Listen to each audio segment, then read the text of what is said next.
What is up, everybody? Welcome to the Cheese Talk podcast. I'm your host, Brian. Today I'm joined by fellow Packer fanatic Todd Friedel. Um, Todd, what's up? It's Not much. about five days until absolute chaos in Green Bay here. That's crazy. We were talking about that before the show, and just trying to do your daily life in Green Bay as a Green Bay Packer resident or a Green Bay resident. Man, it's going to be tough. I Yeah, feel for you. Green Bay and surrounding area. I always say my famous thing is I'm 10 minutes from Lambeau Field, going up, over the speed limit. So, um, I think to be smart on my end, I'll have to plan to leave a little bit ahead of my appointments. Yeah, it's gonna be absolute chaos. And if I see any Bears fans, I might get some road rage. I'm not sure. Might just boil over. Yeah, they're going to muck it up. They're going to muck up the traffic for sure. They already Absolutely. do in Door County in the summertime. It's bad I enough, do. and they're going to be in Green Bay. That's crazy. Yeah. But last time we talked, last time I saw you, we met at Scray's Cheese, a cheese shop by my house, and you won the cheese curd platter. What were your thoughts on that array of cheese curds you won? So I sampled them all, but I sent a lot of them to my kids in Georgia. I didn't send them my hoodie though. No, that's one of my favorite. That's one of my favorite things. That hoodie's awesome. That hoodie's awesome. What But was yeah, your favorite flavor of cheese curd? um, there was a horseradish one, right? That was kind of spicy. I believe so. Yeah, Yes. that's the one that I like the best. I didn't send that one down to Georgia. No, I kept that one. But but my kids got the majority of it because they don't get that's a delicacy down in Georgia there. Cheese So curds are? oh yeah, yeah. That's And not crazy. in my family. Yeah. Yeah. Yeah, I like their I mean any of their flavor is amazing. I like the Cajun cheese curds. That one's Well, pretty good. and actually the last time that I was there last week, I happened to wind up there somehow. Don't know how I got there, but they started making mozzarella cheese, um, string cheese. Oh wow. So that's really good as well. So The whole yeah, place the whole place was awesome. I mean, yeah, it's like it's out in the middle of nowhere. that's the first time I visited and it was just amazing and everybody was really nice and the people are making the cheese right there in front of you is incredible. Yeah, You know? it's like a big cow tank, like a big Yeah. water tank. That's this cheese getting mixed around, and what they can do with it is crazy. All the different flavors and combinations, and to keep going this many years later, as a small family operation is awesome for the state of Wisconsin for sure. Yeah, absolutely. The switch over in the Packers talk. What are your thoughts on their season last year? Like negatives, positives.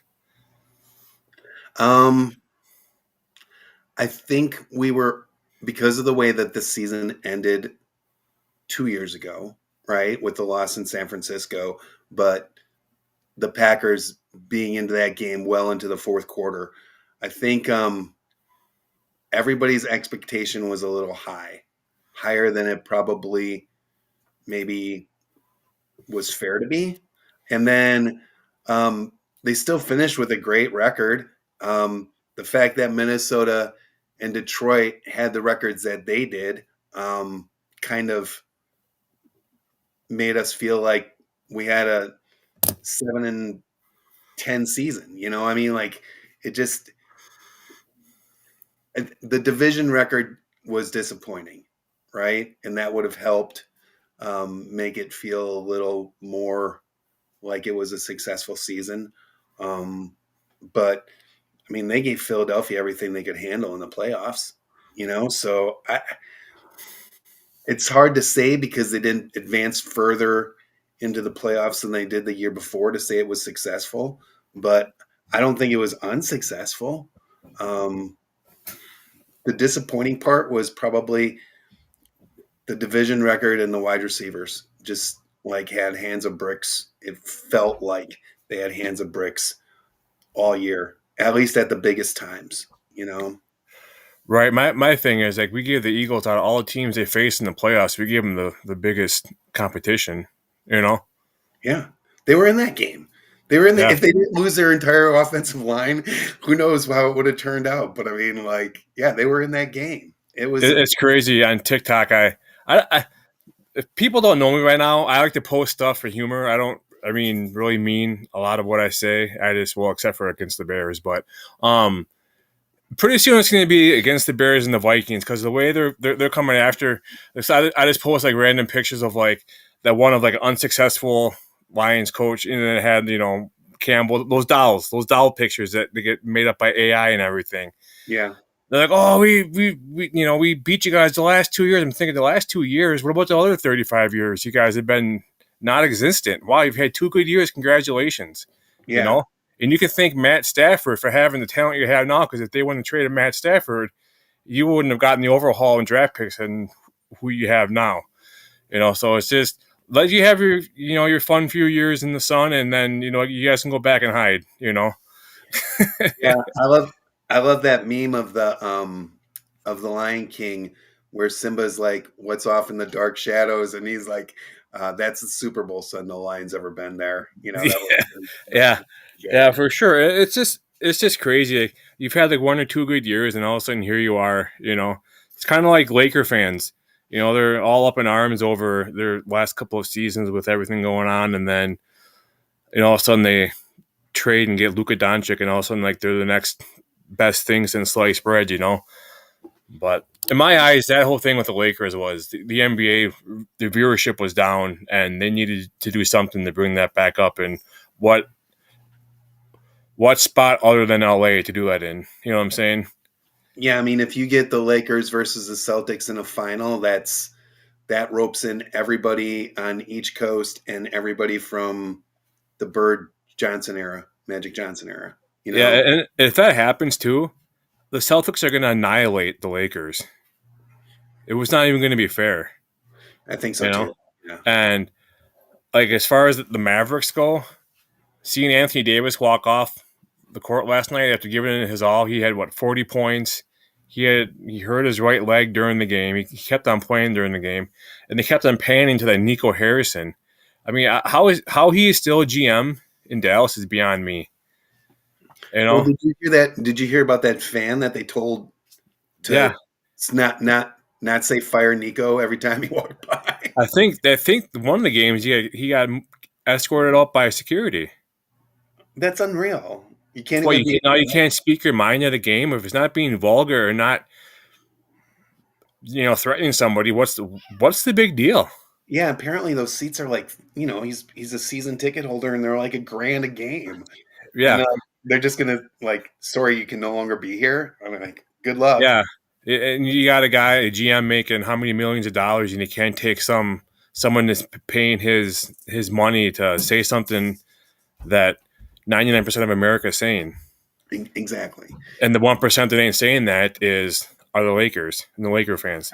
But eh, whatever. I just um uh yeah, I don't think the Lakers. I think if they do go up against the Celtics, I think the Celtics are just going to annihilate them. The Celtics are just too strong. Yeah, You know? yeah, and I think that they I think they allowed the season to come to them and they didn't overplay anybody and they tried to keep everybody healthy. They didn't care about the regular season record, with Cleveland. They didn't like, why are we going to chase that, you know? Right. So, yeah. Yeah. But back to the Packers. With draft week being next week, do you think the Packers will make any moves involving Jair Alexander, or do you think they're going to keep him and try to reconcile with whatever's going on between the organization and Jair? If there's even anything going on, I don't even know if there is, but you suspect something's going on because it's kind of like, why would this come up if nothing was going on? Well, I think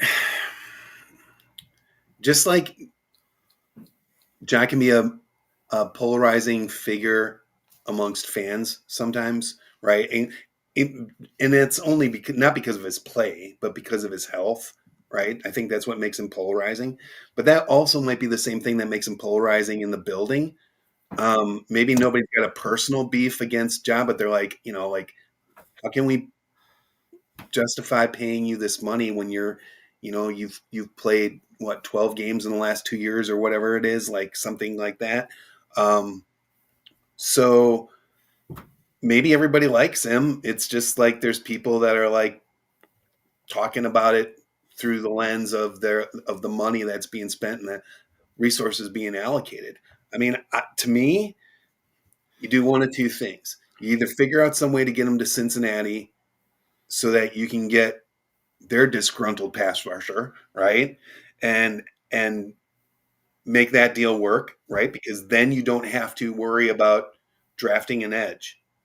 Or you keep them and then cornerback moves to third round or back, right? So you do one of those two things. You're either going to get him for some asset that's NFL ready, like, and I don't think we're going to be able to trade him for the Penn State edge, right? Like that's not going to happen.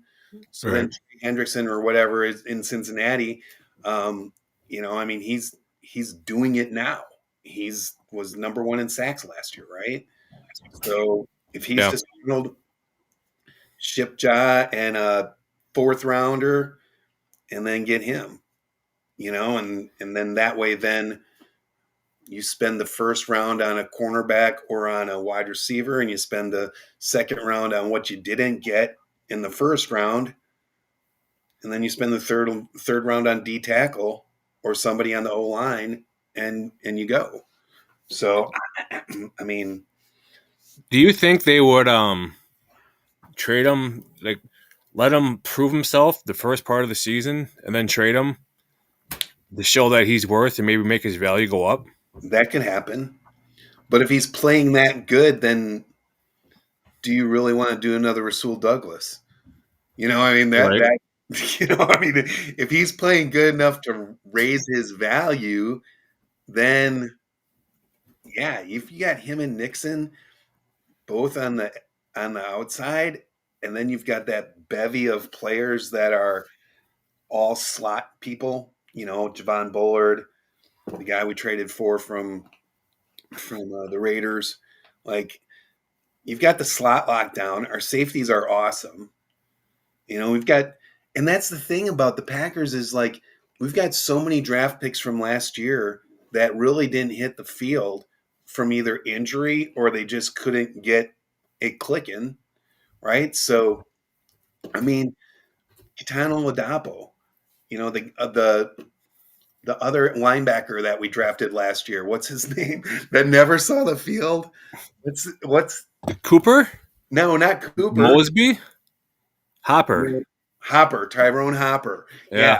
Like, okay, there's obviously some reason that the Packers thought he was good enough to take in like the fifth round or whatever they took him in, right? After they already took Edgerrin Cooper, dude couldn't see the field. So, and then Jordan Morgan got, injured.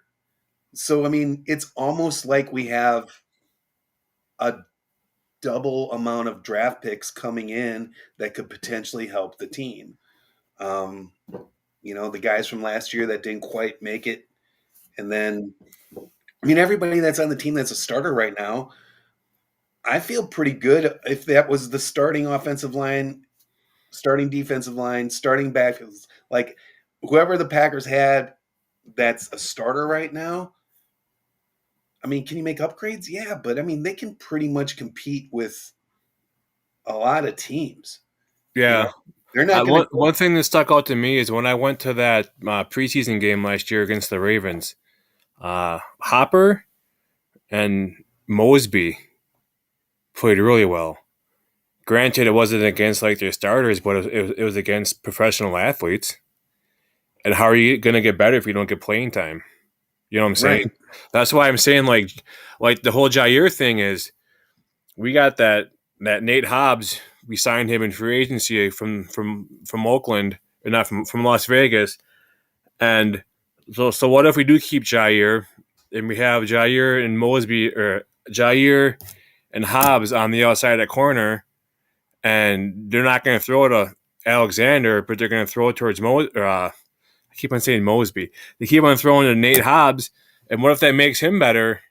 You know what I'm saying? So if you avoid throwing it to Ja and then you throw it more towards Nate Hobbs, you're going to make him better in the long run. You know, and he's younger and he's probably cheaper than Jair, so maybe trade deadline you get a decent haul for Jair and you move on. Yeah, and everybody was, we think that cornerbacks are a liability, but it was still a top 10 defense last year, right? Yeah. I mean, it's still a top 10 defense, and we got no pressure on the quarterback, and it was still a top 10 defense. You know what I mean? And Yeah. you let Jeff Halfley cook another year better with those players. I think they can figure out a way to use Kenny Clark better. I think that they can figure out a way to use Devontae Wyatt better. And then, our edge room, we just got to figure out a way. Maybe the answer is make Rashawn Gary a rotational player that only comes in on passing downs, right? Maybe he's spending too much of his energy playing all the downs, right? Because he's really good against the run. But maybe you figure out a way to get Brandon Cox, or you figure out a way, to get Mosley to be out there on first and second down, and then you bring Rashawn Gary in and just let him just freaking rip faces off and go after the quarterback. Rip faces off, or just take it on a double team and free up a defender. You know, but like I know he's been. I like to find humor and stuff. People don't know me right now. I take shots at our own team to make humor, and I think I saw Rashawn Gary more last year on my TikTok For You page making TikToks for Quick Trip than I saw him on the field. So he's got to do something this next year. It's got to start questioning what's going on at Green Bay. That's my opinion. You're paying this guy all this money, who the year before was a monster, and you see this offseason training regimen that he goes through, and he's just, he's in shorts and a cutoff in his Packer helmet and some gym out in, I don't know, out in Hades, and he's out there just being a monster, and he comes in the preseason or into the season and he's gone. Like, where is he? Granted, he was getting double teamed and there's some holds and everything, but you gotta show up. You gotta earn your money. Well, and I mean, you can say that about Devontae Wyatt too. He got hurt though. He was having a good year and he got hurt. Yeah, but he still doesn't finish though. He gets close. I mean, he pushes people back into the quarterback and he does those things. But like, those aren't the things that pacify us as fans, right? What pacifies us as fans is the sack or the tackle for loss or whatever the case may be, as far as like on the defense making a splash play. And so, I don't know, Kenny Clark could have been eating up 3, 4, 5 blocks on a pass, but if you can't make the other people free to go and get the quarterback, then what's it doing? Yeah, I mean, McKinney last year, and who was the other corner? Is McKinney? He had a couple quarterback sacks when he came up to the line and came off the edge. That he was there like immediately. That's the kind of pass rush you need. I don't care who you have in there for defensive line. Well, I mean, I do, but the whole objective is to push that line back and give the quarterback no time to make his reads, because when he does, you got your cornerbacks out there chasing a receiver around for 5 to 7 seconds, and the receiver's always going to win that battle. Yeah. So you can't have our guys out there, and as the game goes on, I mean, the receivers are probably going to have better stamina than the corners. And it's not a good combination. And I get so sick of seeing like linebackers trailing tight ends and just getting burnt, and something's got like the mentality, that the attitude, the punch your face in and get to the quarterback. I don't care if the guy's your best friend across the line for 60 minutes on a Sunday. Go out there and kick his ass. Talk about how much fun you had afterwards. It's you see a lot of it. I don't know. It's infuriating to see, like, you can't get pressure to the quarterback, it's surprising we had a top 10 defense because if you can't get any pressure to the quarterback, the quicker you get to the quarterback, the more prone he is to throwing interceptions and getting turnovers. So Yeah. I just hope there's a different vibe in the locker room this year. Well, I think the expectation was that Halfley was going to come in and we're going to play all this man defense, and then we didn't. And I think the way moving forward that I'm seeing it is, especially with bringing in Nate Hobbs from Vegas and Javon Bullard and Nixon, like all of them can play the slot, right? And you can flip flop people from outside to outside, playing on the edge on the corner. Heck, you can bring in Oladapo is almost big enough to come down and play linebacker at times, right? So I think one of the things they're trying to do is create confusion by you can't judge what we're going to do by who we have on the field, right? And if that's the case, if that's what they're going through for, is some kind of like defense where the pieces are so rotational that like you were talking about, you can have McKinney blitzing off the edge, never see it coming, right? Because you don't know what's going to be happening out there because we got 4 guys on the field right now that can play outside corner, that can also play safety, that can also play, the slot. Like, I don't know. Maybe that's what they're kind of trying to go for. Confusion like that. Yeah, and we one guy we didn't mention at all was Evan. Was it Evan Williams? Yeah. He had a good year last year. I mean, he was hurt a few games, but he has that mentality of if he's coming up behind you and you have the ball, he's punching for it. He's like a ball hawk. He's like a Peanut Tillman out there, which I like. Same. Um, That's one thing that infuriates me is just like seeing a guy go for a tackle in a way that doesn't include trying to get the ball out. Yeah.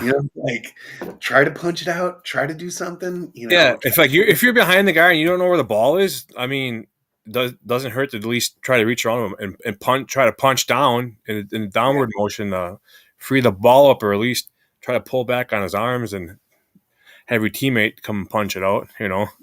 Something. But what are your thoughts on? I mean, Jordan Love, he had the leg injury in the first part of the season last year. Then I think in the middle of the year he had a growing injury, like growing injury issue. Like what are your thoughts on his season last year despite having the injuries? I think again he was still a top 10 quarterback, right? Like, Yeah. Even with all the issues, he's still a top 10 quarterback. And so, I mean, maybe it's my own personal spoil. I'm so spoiled.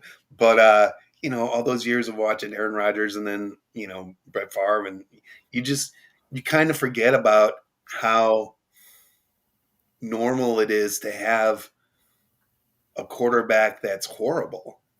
You know what I mean? Like, we haven't experienced anybody having forget all the legacy years of all those quarterbacks, right? But when's the last time the Packers had a quarterback that was in the back half of all the quarterbacks in the league that year?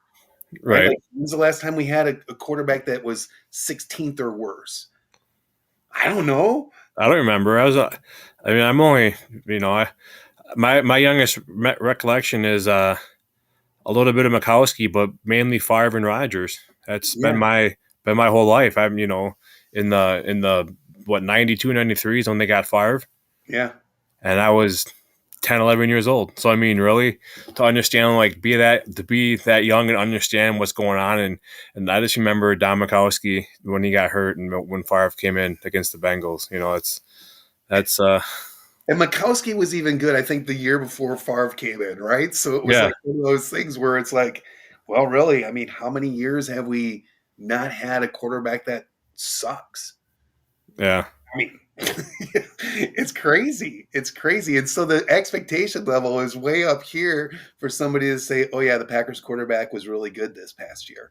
Right? You know what's a fun stat to look at is the starting quarterbacks from like 1992 to current of the Chicago Bears. Oh God, compared to the Packers. It's like 40 plus quarterbacks. Isn't that crazy? that is crazy. That is crazy. That is absolutely insane. That is absolutely insane. And then we're blessed with Malik Willis for a backup, right? Right? Who somehow gets schemed into being a top 10 quarterback whenever he plays because LaFleur just works his magic and schemes it Yeah, up. that's mind boggling to me is to have so Love goes down on a Monday night game, right? It was Monday night football that he got Yeah. hurt, or was it Thursday night? Well, it was the opening game, right? So it was Thursday. Thursday night. So Thursday night, yeah. so within a matter of a week and a half, 9-10 days, I mean, you got someone coming in, not even knowing the offense really. I mean, only thing he really knew how to do was to throw a football, right? I mean, and you get somebody coached up to go 2-0 as a backup quarterback in the NFL. And even against what was it against the Colts? It was against where we just ran the ball down their throats. Okay, we have a quarterback in that's most likely isn't going to throw the ball, and we had like 180 something rushing yards in the first quarter against the Colts or something like that. Or just how how can I mean, speaking of bad teams, the Colts, how can you not stop the run? If you know we're going to run, how can you not stop it? You know, Sean Ryan was a monster in that game. Say what you want about Sean Ryan, but that game, Sean Ryan was putting some people on their backs in that game. that So just blows my mind. Is it and even getting going from Aaron Jones to Josh Jacobs. Josh Jacobs was probably another top 5-6 running back in the NFL. yeah, I mean, you look at the impact that Barkley had going from New York to Philadelphia, Jacobs from Vegas to Green Bay, even Aaron Jones from Green Bay to Minnesota. I mean, all those big quarterback or running back signings all panned out for the teams that got them. And yeah, then you look at the Giants. The Giants they just didn't. I mean, they didn't retain Barkley and ended up not even probably trying to retain Xavier McKinney. And look what McKinney did for us yeah. last year as a first year starter. And as a his first year as a Packer, it's just that organization is just a dumpster fire. Then they signed Jameis Winston and Russ Wilson. I mean, what pick one or the other. Yeah. You have these major egos in New York, and it's just going to be nothing but a nightmare for the Giants, I think. The thing that bothers me the most about teams, just overall teams making these horrible decisions, is a lot of times due to the market that they're in. Um, Anybody in the national media that just puts it out there, they're not necessarily chastised the way that they should be for making these dumb moves. But the minute Gutekunst goes ahead and doesn't draft somebody as a wide receiver one again this year, right, in the first round, the national media is just going to be calling for his job because he didn't bring a number one receiver to Green Bay. You know what I mean? Like I just These guys that can pull up all these stats from every Packers draft, they can go and they can highlight some of the top receivers we've ever had in the last 15, 20 years. Well, even go back as far as Brett Favre.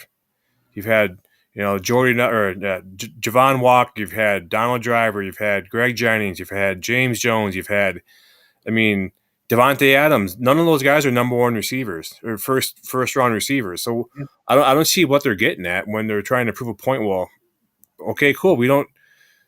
We're doing so good with our second round and beyond receivers that we don't need to draft one first round because we're always drafting like in the top in between rounds 22 or 20 to 30. We're never drafting at the beginning of the draft ever, really, that I can remember. I mean, it's been a while, but Clay Matthews, number 5. I think that was yeah, the last time we drafted in the top 10. yeah. And how long And ago was that? God, 15, 20 years ago? yeah, yeah. And in the one draft we got was it BJ Raji and was it Matthew? Who did we get in the same round? I think that was it. I think it was Yeah, BJ and Matthews. And then we took Deshaun Gary 12 when we had that when Holmgren got fired, right? Or yeah, not, but freaking McCarthy got fired. yeah. But other than that, we're usually drafting like in the later part of the draft. So I mean, it's I Yeah. don't know. Packers always seem to be good drafting diamonds in the rough.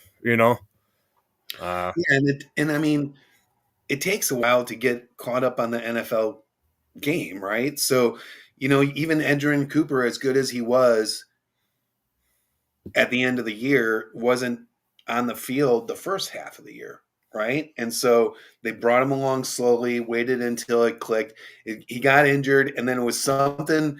He was injured for like a game or two, and something during the time that he was injured, because he came back like a house on fire, Yeah, you know, like after the injury. So something kind of clicked for him, or maybe the game slowed down a little bit, like they say, or whatever. But yeah, you don't just come out of come out of college and start playing in the NFL at the level of being, even all pro or whatever Pro Bowl. Like you're not that's what I mean. It's like people expect. I mean, fans from every base, every sport, people expect people to come out of college and just be a stud immediately. gonna. Yeah, And you got to think these athletes, their first year, they got so much riding on them that they feel like they let themselves down, and then they lose confidence. And it takes a lot. It takes the right locker room, the right coaching staff to help a player keep his confidence up to progress him to be the player that they know he can be. You know, um, and that's that's I feel like the Packers are really good at, like, so it's 2025 draft, right?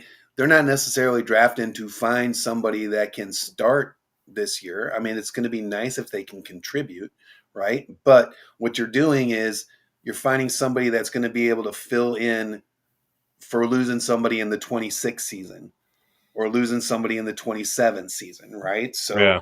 2 years down the line when Elton Jenkins isn't, or Rashawn Gary, or 2 years down the line when Kenny Clark's off the team and you've got, whatever, right? Like that's what the Packers are good at doing.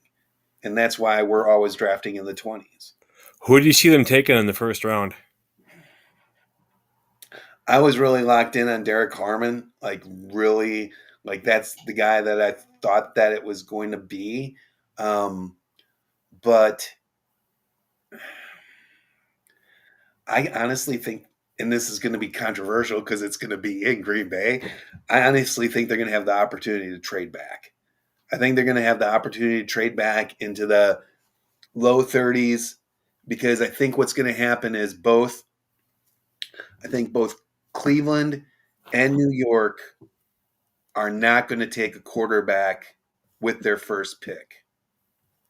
And then what's going to happen is they're going to be sitting there. New York is going to be behind Cleveland in the 30s, and New York's going to try to jump Cleveland to get Dart to get the quarterback. Jackson Dart. Yeah, You that's what. think they're? I can see Cleveland doing that. Yeah. So what's going to happen is New York's gonna New York's gonna mess it up somehow, right? So New York's gonna go ahead and announce a trade of their pick to go to like 27 or something like that, right?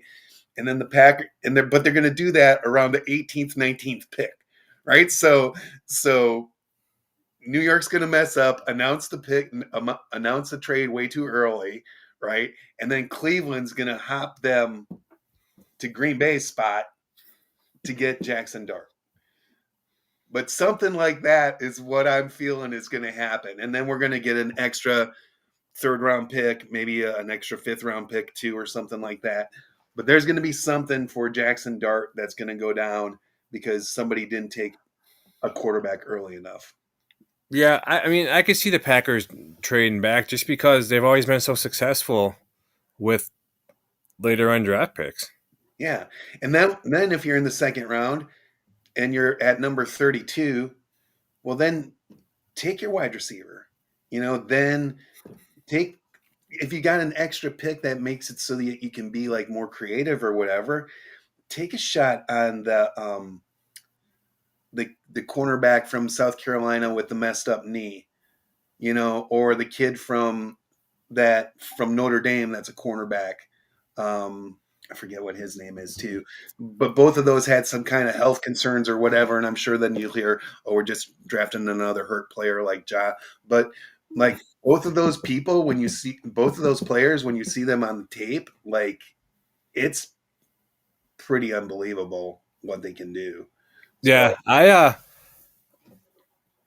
would like to see him get that the Mecca and oh whatever and Bookbud, whatever his name is from Ohio State. Even yeah, though he's like more like a slot receiver and like a Jaden Reed type receiver, so what? yeah. Who cares? I mean, you If you know, if you can trade back and get him, and then later on, like when you're with your extra third round pick, get a speed guy like Jaden Royals or whatever. Or then there's that kid from Arkansas. His first name's like Tesla or something like that, and he's a oh wide boy, receiver. Yeah.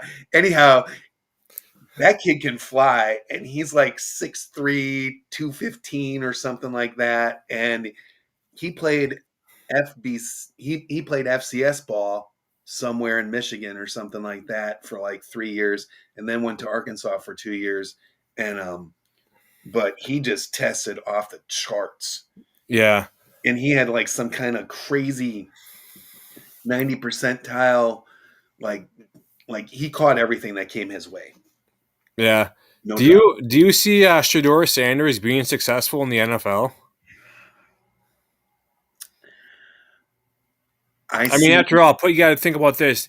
He got his jersey retired at Colorado because he achieved so much for the Buffaloes.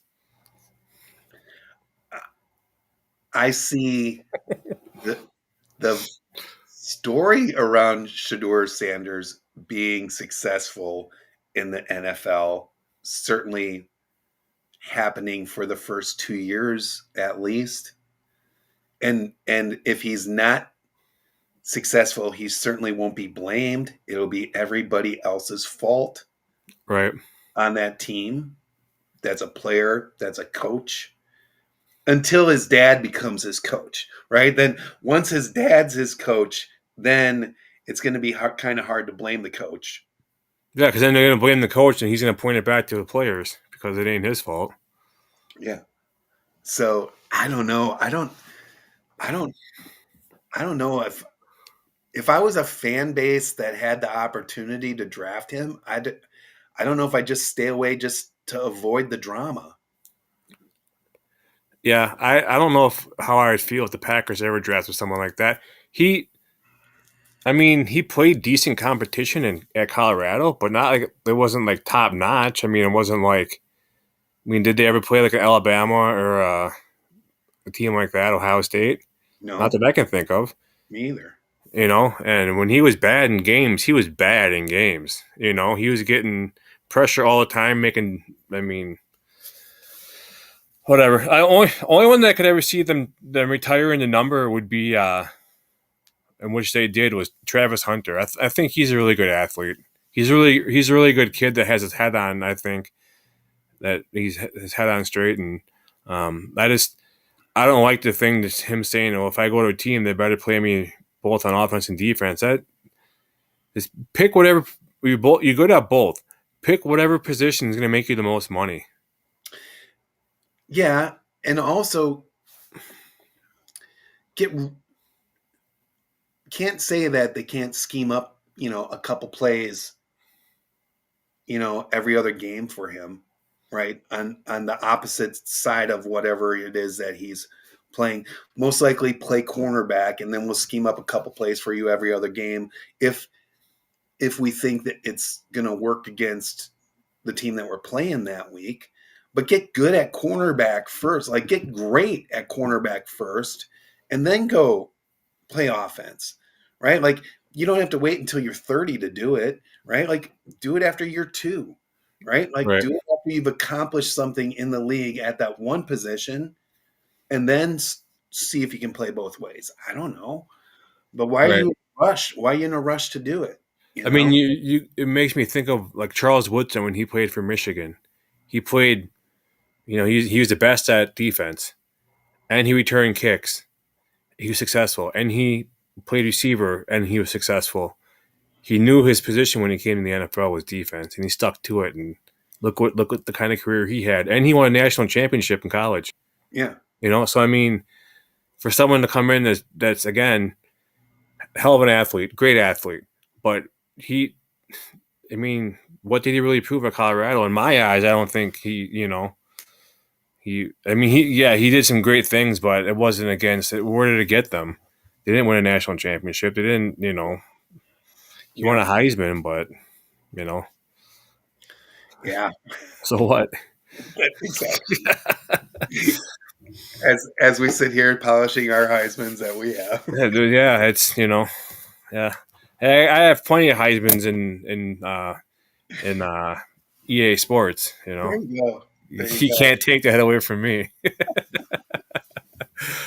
I don't know. There's just a lot of these guys. I mean, you got to think about him and the toll it's going to take on his body. I mean, you got the mini camps, you got the practices, you got competition. I mean, the hits you're going to take on offense, the hits you're going to take on defense are a lot different in the NFL than what they are in college. Yeah. And if it's going to be wear and tear in your body, and I just don't think he's prepared for it. Right. And you haven't stopped working out this year. Like when the season ended for football for these athletes, they started training for the pro days. They started training for all the things, right? They didn't lighten up any. In fact, that they probably hit it even harder in training, trying to get their numbers on their RAS score as high as possible. What do you think, Shador Sanders? The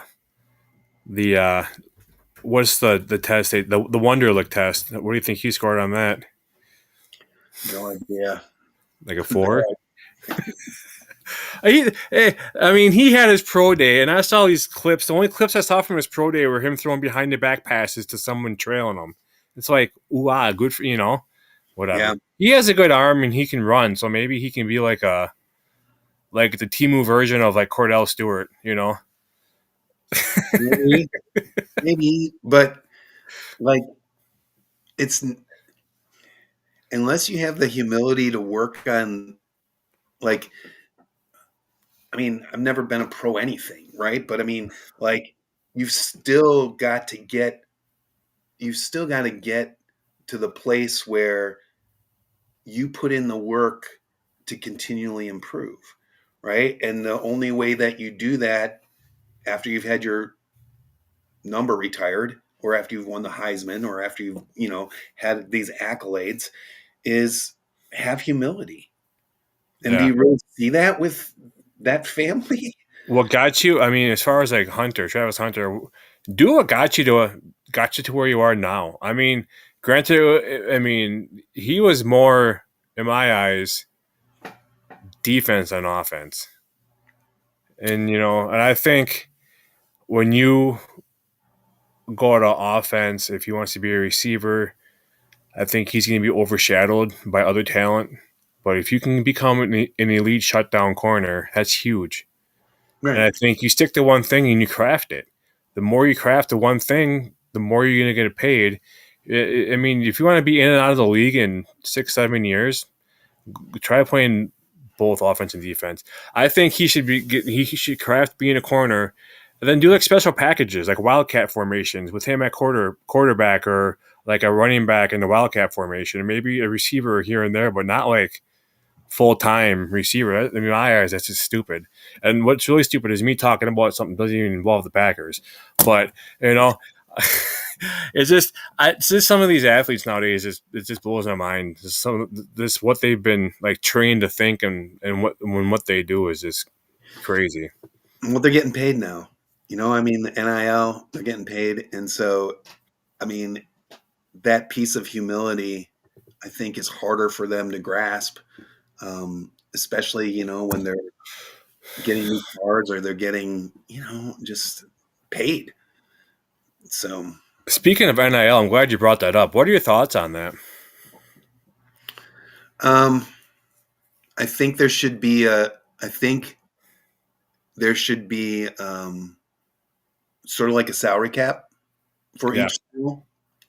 And then I also think, based on that, having a salary cap, that if you're an FBS team and you sign, well, let's put it this way: if you're one of the top, if you're in the top 5 conferences and you sign somebody that's in the group of 5 conferences, you should have to compensate them for 2 years of, if you're Georgia Southern, and this is because I'm a Georgia Southern fan, right? So if you're Georgia Southern and one of your kids enters the portal and Alabama signs them, then Alabama should give Georgia Southern some compensation that will help to increase their NIL cap. So if everybody's set at a same, I'm just making up a number, $5 million cap, right? And Georgia Southern loses a player to Alabama, and Alabama's agreed to give this kid, I don't know, $50,000 or whatever. Boom, he gets the $50,000, and Georgia Southern gets 50 grand to add to their cap uh, for NIL, so that they can go out and get another player. Same I thing yeah. in FBS. So if you're an FBS team and you're taking somebody from FCS, then you have to compensate them. I think I agree there should be a cap depending on what FBS, FCS, whatever, if you're like high revenue college, I mean, in the FBS is the high revenue college, right? I mean, you got the Alabamas and the Michigans, and I think there's got to be a cap. There has to be a salary cap. No way. And I think when kids sign over to a transfer or sign out of high school to a team, they should have to sign a contract. They can't breach the contract, and if they breach the contract to go to a different team, they should have to sit out that year to transfer like the old rules. It's just getting out of control. It's so, in my eyes, it just, oh, this kid's been told he's been so good his whole life. Oh, and heaven forbid he goes to a college where people are the same talent as him, doesn't get playing time. Well, I'm just too good. I don't. I'm going to go somewhere else. He goes somewhere else. Same exact situation. You look at AJ Storr. He played for Wisconsin 2 years ago. Transferred to Kansas. He's transferring again. I think he landed somewhere else. But that's 8 schools in 8 years, including high school. So every year of high school, he went somewhere different. Every 4 years of college, each year of college, he went somewhere different. I mean, if he would have stayed his second year at Wisconsin, he'd be in the NBA draft. Yeah. Look at John Tonje. Look what he did at Wisconsin for 1 year. Yeah. At one point, he was talk of being the player of the year in college basketball. If AJ Storr would have stayed, he'd have high draft stock right now. But he nope, gotta go somewhere else. Nope, after his year in Wisconsin, he took like $1 million to go to Kansas. He averaged like less than 10 points a game. These kids are being told they're so good. It's in their head they're so good that they work for your spot. Get an education. Yeah. What I mean, I just these kids, they're not going to school for an education. They're going for sports and to get that quick money, and it's ruining college sports in general. I think. Well, It's here's also the thing that I don't think that the younger generation is being told by the older generation, right? Like, there's players at Georgia Southern that weren't on the national championship football teams when they were FCS, but they're loved and beloved in that community. And they don't, I mean, they might be selling cars in Statesboro, Georgia, but they're making 6 figures selling cars in Statesboro, Georgia, because people know them because people know who they are. and they go in to support them. Yes, exactly. Or they're opening up a restaurant, or they're opening up whatever, and they're getting these, and because they played 4 years at Georgia Southern, and the community loves them, and so they go and support everything about them. Right, and it makes me think of look at Donald Driver. He was picked in the 7th round by the Packers. He had what percentage to be successful in the NFL? You know, probably less than a 10% chance. I'm Yeah, guessing by odds. if that. He's one of the most beloved Packers of all time. Yeah, He holds a lot of records. He shows that it shows that he worked for what he got. He wasn't just given. He right. worked for it. And now he's God, what does he own now? What chain is that? He owns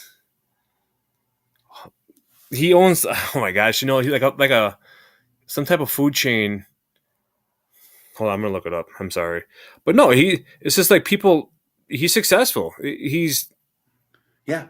And he won a Super Bowl. Guess who didn't win a Super Bowl? Junior Bridgman. And he was so beloved by the Bucks fans that anytime there was a Junior Bridgman Wendy's or a Junior Bridgman whatever opening up, like people went because that was Junior Bridgman's. That was Junior Bridgman's. That was Junior Bridgman's, you know?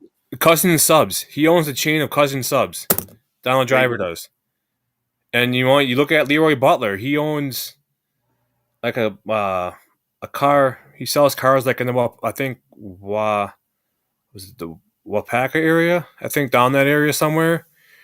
But I mean, Junior Bridgman, he's the one that just passed away, right, from the yeah, Milwaukee there you go. Bucks. Yeah. He was a billionaire. Yeah. You know, Part it's owner just of the Bucks. He became part owner of the Bucks before he passed. yeah. Like unbelievable. I mean, you look at. I mean, a lot of these players are just. I always think back to like a lot of these Wisconsin athletes. I mean, yeah, they're. I wish they'd all go to like University of Wisconsin, like for football and basketball, especially basketball, because it just sucks to see such good talent go to a different team, you know. But years ago, there's a kid named Diamond Stone that played in the Milwaukee area, like at Dominican, I think it was. Super good. Wisconsin recruited him. Then he ended up going to Maryland for a year.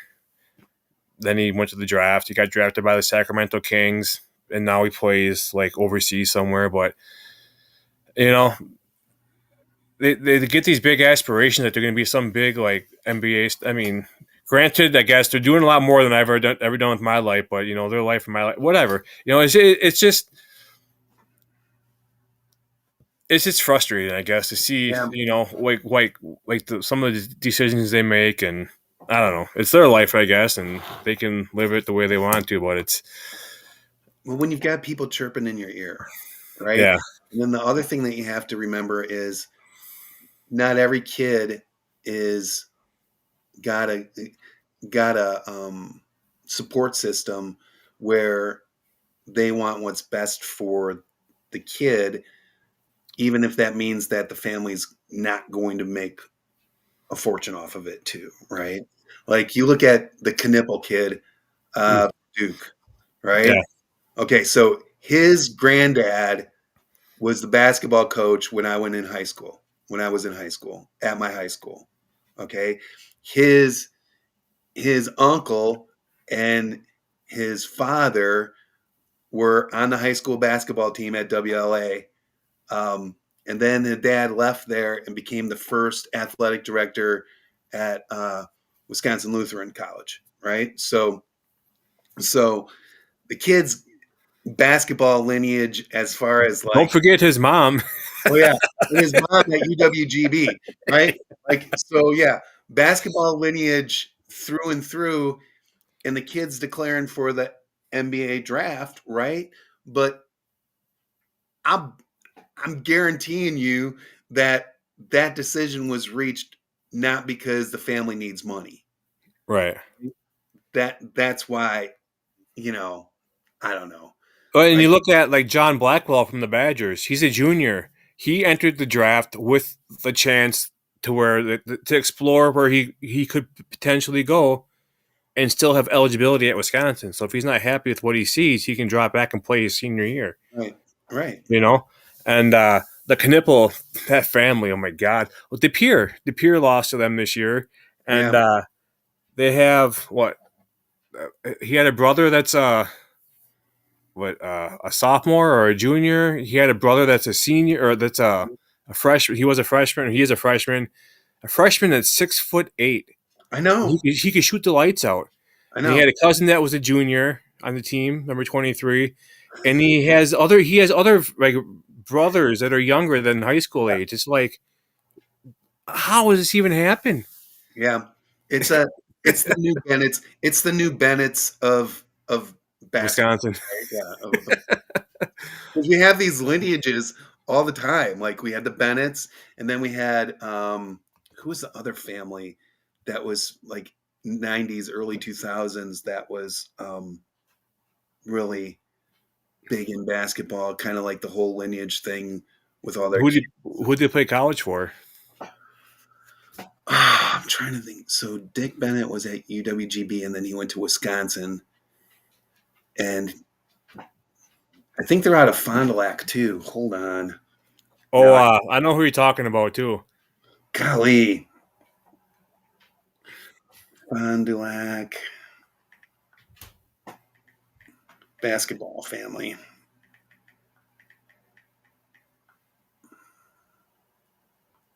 The Deaners. Yeah, Deaners. Yeah, You know, he was lights out at Marquette, wasn't he? Was it Travis Diener? yeah.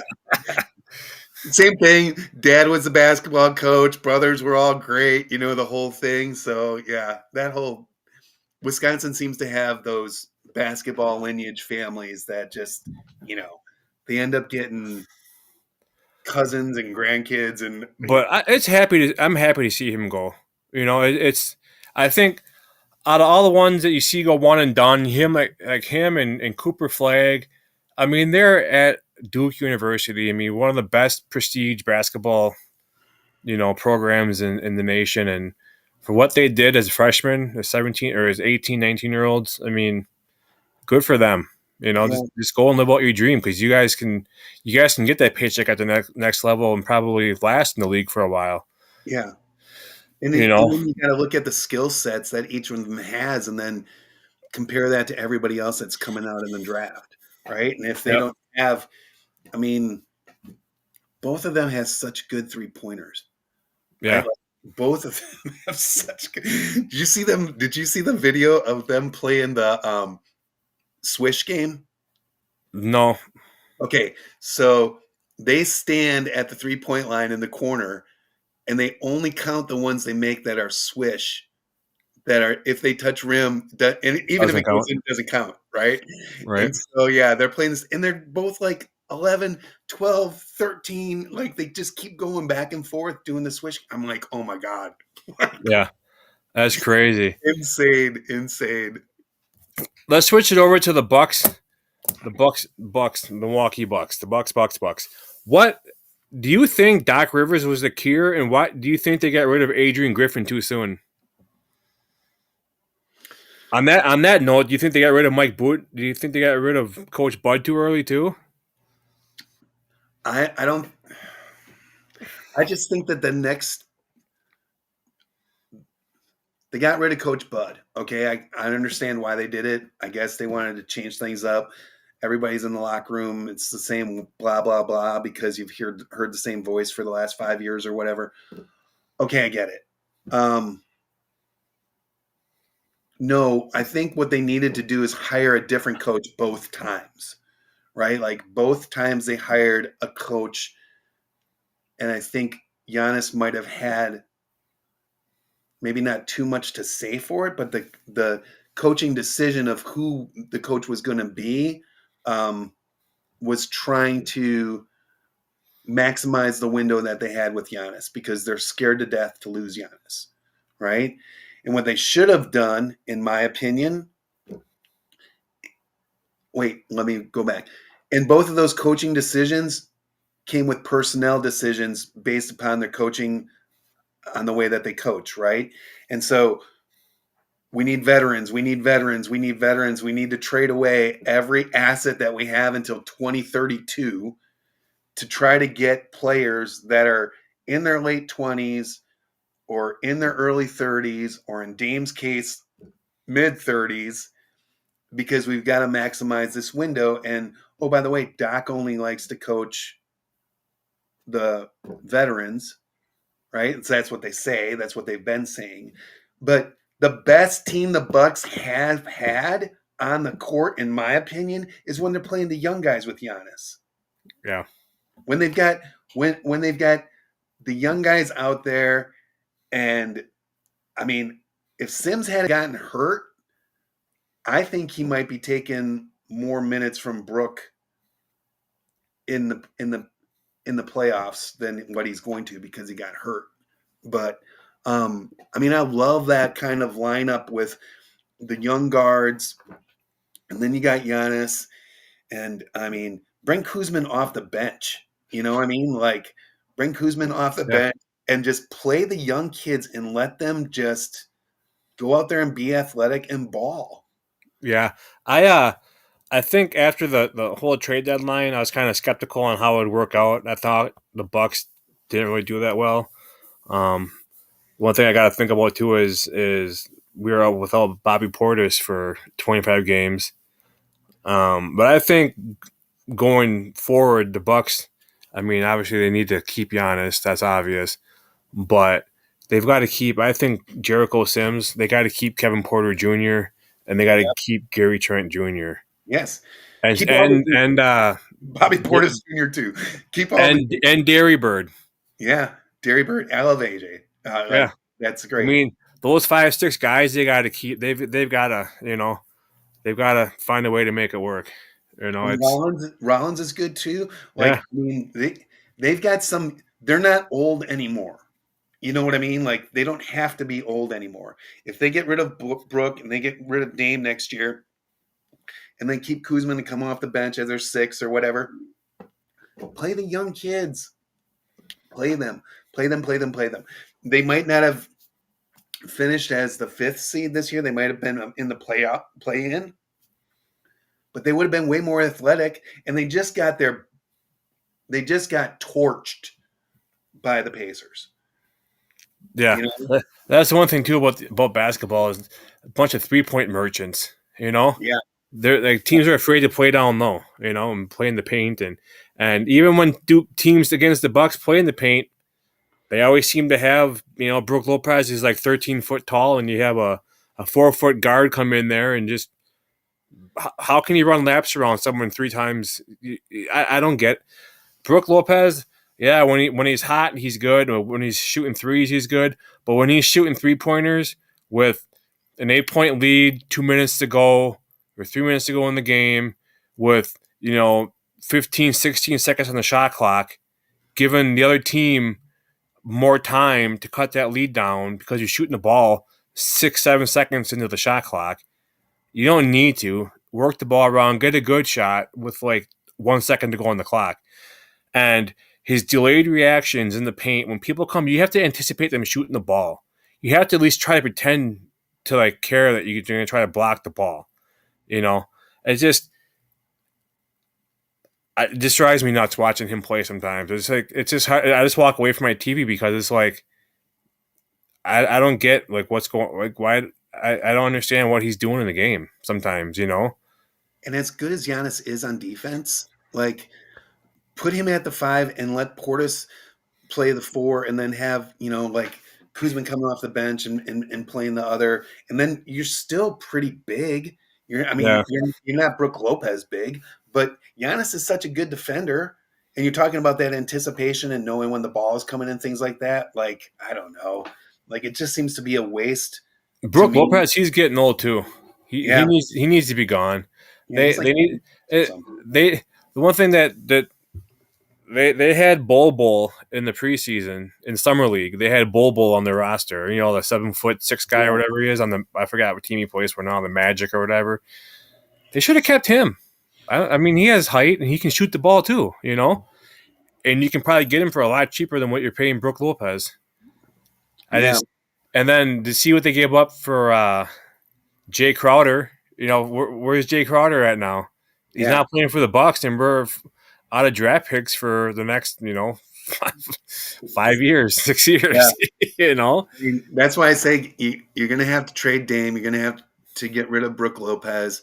You're probably going to lose Bobby Portis. I would hate to say that, but I mean, I like him to stay. But I mean, we've got to get some assets back somehow, to make some picks that aren't just second round picks, yeah, because that's all we're doing is getting second round picks. yeah. You gotta. I mean, and I can't stand the Indiana Pacers. Cannot Me, stand them. me Huh? either. I can't. Okay, one Wisconsin kid from high school that I can't stand is Tyrese Halliburton. He's just. I don't know what it is about him. He reminds me of like a smaller Carl Anthony Towns. Yeah. If you put some weight on him and some height and a headband, he'd be just look just like him, and he plays like him too. He's always complaining for a foul. He's always always loud and chirpy, and it's just when him and Dame were going at it today in one of the timeouts. I was just waiting for a fight to break out. You Well, know, you used the exact word that I was going to use was he's just chirping. He's just yeah, constantly, yeah, constantly, constantly, constantly. Right. And yeah, he's a good player. You let your ball do your talking. Like, why yeah, do you gotta make me hate you? And you're from Wisconsin. Like, why do I have to yeah. hate you? Yeah, You know, he's from. Is it the same high school as that Xavier Mitchell? I think he is. Yeah. Yeah, he was. Yeah, he was fun to watch knock out DePere this year. The best player in the state with the sectional final or whatever it was that they beat DePere. How do you let their best player get like 48 points? It is beyond me. Like they just couldn't. DePere couldn't stop him at all. That's It's crazy. crazy. Yeah. Yeah. But yeah, I even after last year, like the Pacers, they beat the Bucks, but yeah, Giannis went out with an injury. I mean, he beat like a lifeless Milwaukee Bucks team. When you guys win a championship within the next 10, 15 years, get back to us. But last I checked, we won one 4 years ago. Yeah. And it wasn't a COVID bubble. Right. Lakers championship. It was actually hard fought against the Phoenix Suns, a good team. But uh, Speaking of yeah, the Suns, what do you think of Bud being fired after one season down there? I think the players got him fired. Yeah. When you're paying 150 million to three players and you're getting bounced, not even making the playoffs, you're not going to want to. You're not going to want to. You don't want to piss off the players that are really good because then no one's going to want to come to your organization. You go after the coach because they're the easiest ones to blame. Yeah. You know, and what was that stat that I was Joel Embiid? God, do you remember that picture I posted on Twitter of since Yeah, I think I do since remember. since 2017 he's played like 470 games, and there's a player that Carmelo Anthony, I think it was, has played more games since 2017 than Joel Well, Embiid, and he's and like 50 years old. Carmelo's been retired for how many years? And he played until he was like 50 too. Like, I mean, he played a long time for the Raptors. Wasn't the Raptors the last team that he played for? Because he was Oh, still I don't even know. It's the Knicks. Didn't he play for like the Bulls and the he played, Lakers? And he played for Golden State too, didn't he? I don't remember. I have no idea. He was for everybody. He was a walking bucket though too. Yeah, I yeah, remember watching him play at Syracuse, win the national championship with was it Hashim Thabit, I think it yeah. was, and they had like Johnny Flan. They had a really good team.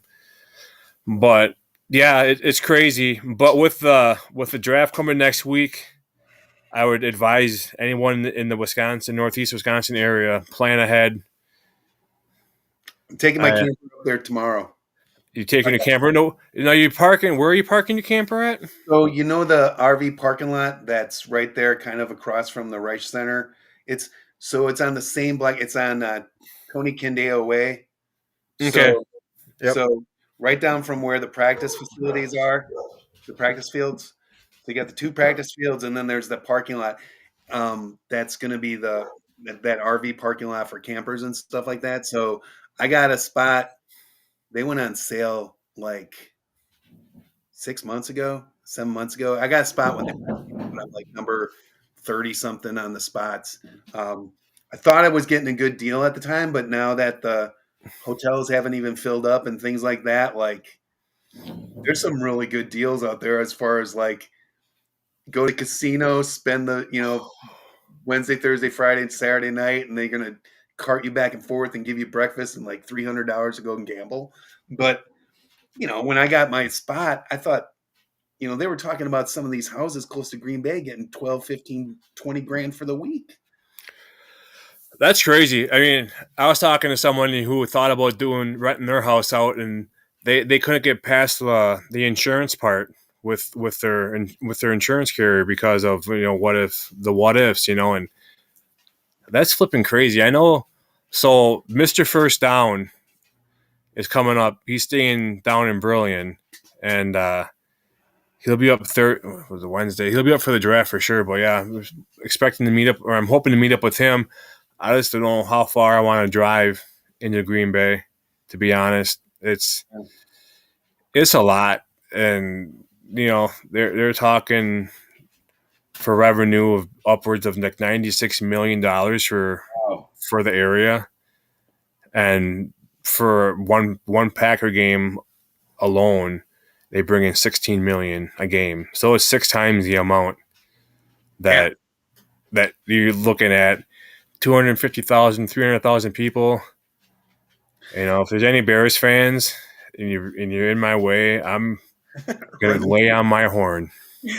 Well, what's great is like that RV camping spot. Like it's 10 minutes to the main stage of the draft.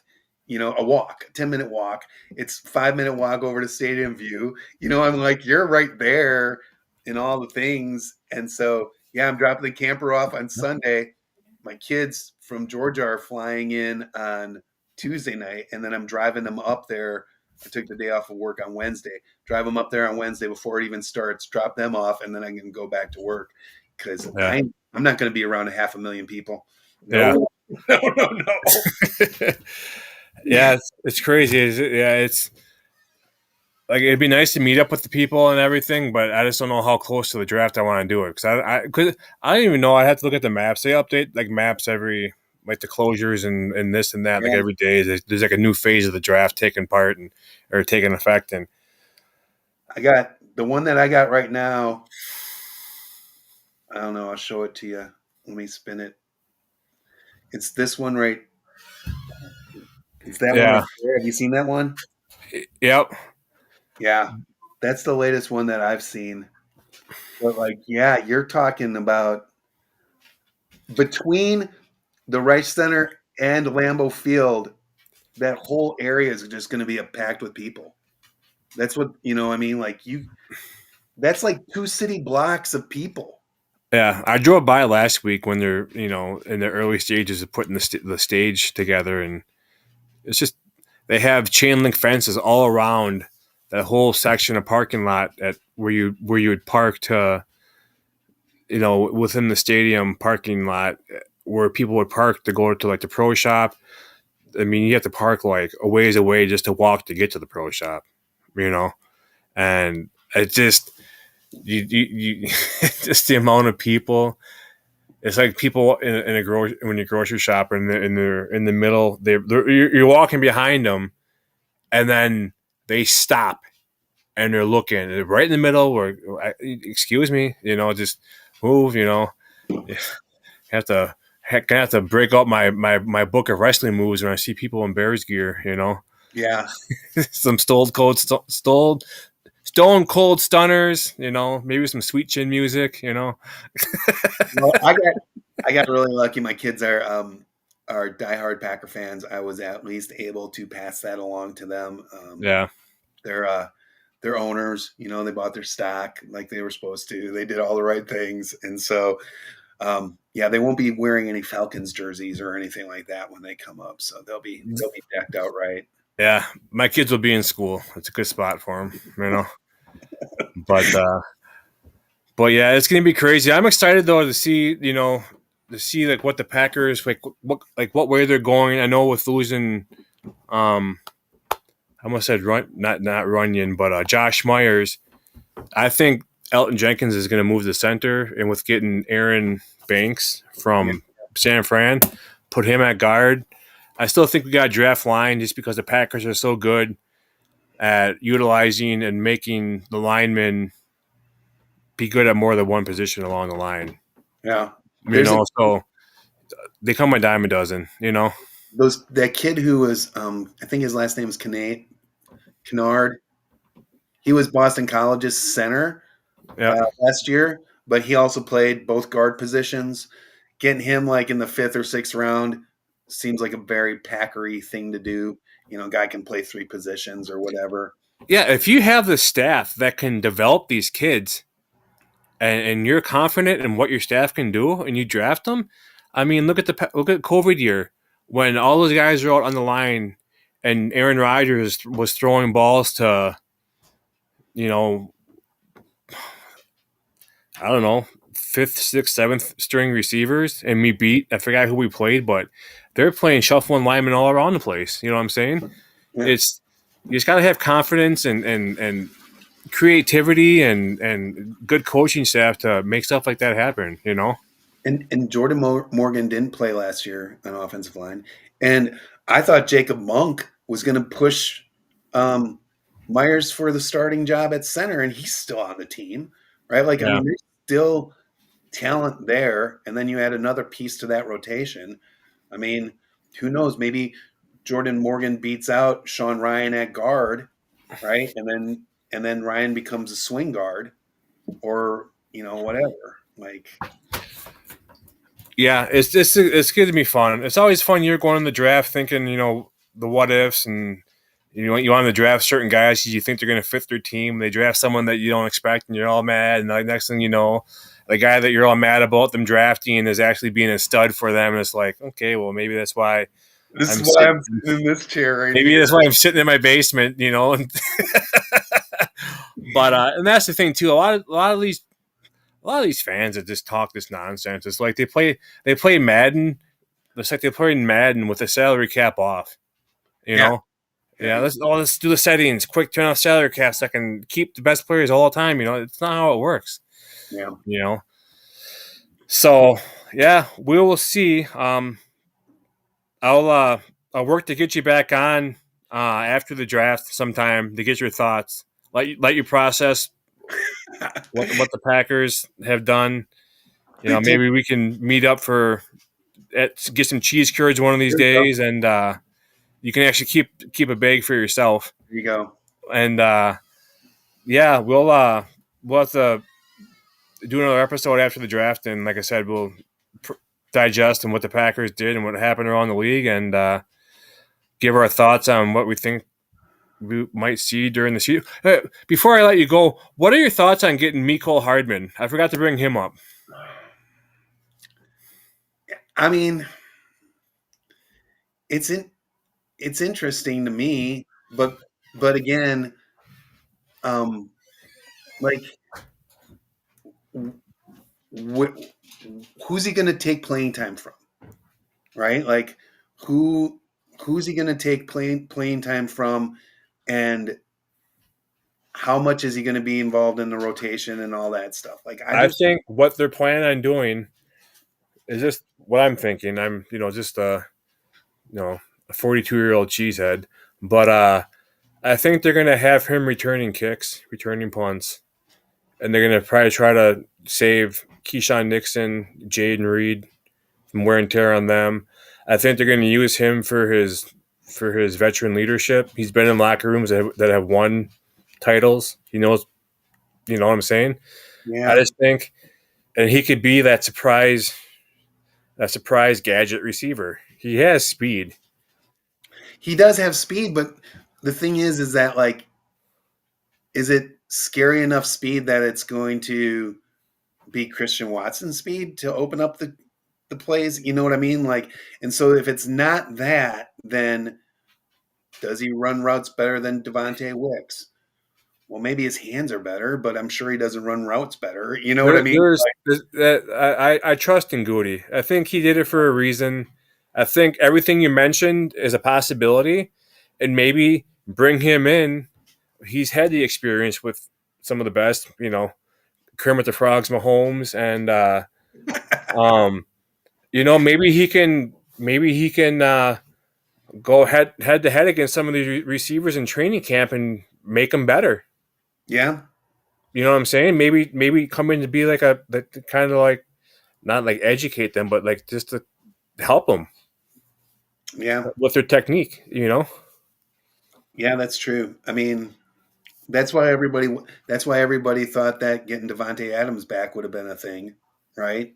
Hardman's cheaper. Yeah, Hardman. Absolutely. But Devontae, I'm glad he's going back to California to finish out his career. Yeah. You know, he got pulled into the Aaron Rodgers drama in New York, and Yeah. he's back where it all started for him, and I'm glad he was a good Packer. He was a good player. You know, I rooted for him when he was in Oakland and or Vegas and with the Jets. But no, I'm glad that he's back. Yeah. I'm happy for him too. Plus he's got a Taco Bell in his house. So Yeah, he has like multiple houses with Taco Bell in them. That's they just got to bring back that retro menu and it'll be all good. there you go. Bring back the retro menu and the retro seating interior design that they used to have in those Oh Taco my Bell. god, it reminded me of like refried beans that by brown tan color. Yeah. I hated that. Like when all these restaurants, like even like McDonald's, they used to be like now they're all like slate black and look like a prison, Yeah. But they have good fries. They do. They do. But yeah, I want to thank you, Todd, for being on. I want to give a shout out to the Ope Network, Iowa Joe, for giving me the chance to podcast under the Ope Network. They do have some great content. If you go to ohanapackers.net, they've got merchandise, they've got recipes. I haven't looked lately, but I don't think my game day chili recipe's up yet, Joe. If you can hear me, put it up there. But yeah, they have articles. Carlos Silva does a lot of articles. I know Aaron Davis is more on the TikTok part for Ope. But yeah, we're going to start ramping things up here, I think, with the draft coming up and getting some more content pushed out. But Todd, thanks again, and we'll be in touch to get you back on after the draft. I think May's wide open, so Awesome. Sound great. like a plan? Sounds like a plan. All right, man. Well, take care, and thanks again for being on. I appreciate it. No problem. I'll talk to you later. Yep. See ya. Bye.